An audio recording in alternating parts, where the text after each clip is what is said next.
Good day to all my friends, subscribers and viewers. We have a new listing. This is farm lot, agricultural rice field, irrigated rice field. 14 hectares, 14 ka hektarya.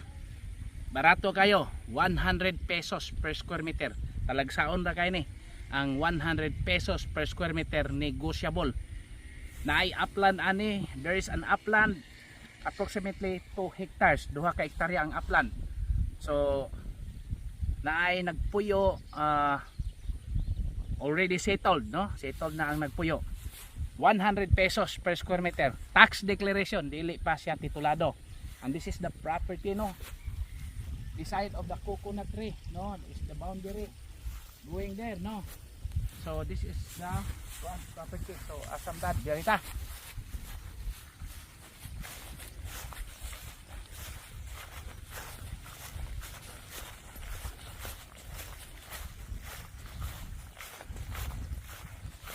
There is a farmhouse na siya, guys.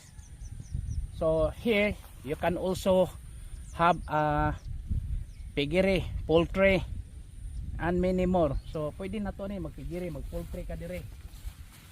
Located here in Barangay Istaka, Pilar, Bohol. So in the middle of Bohol. So nindot kayo.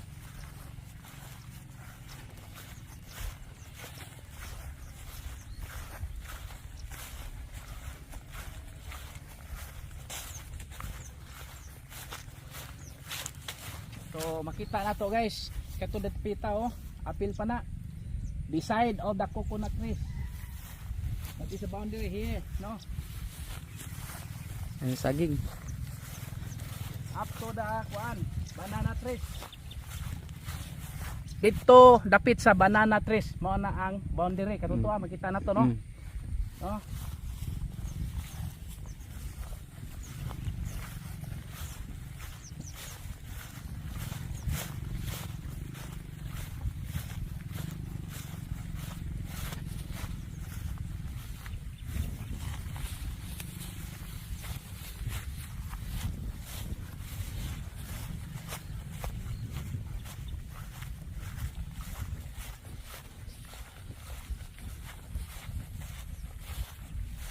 Katong ni bagong itam na, no, mo na apil na.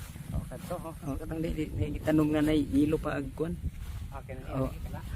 Apil ko na. Apil pa. Oh, so apil pa na dito, no? Apil ito. Dito. So malagi na kilid anang kuan. So mo na guys, no?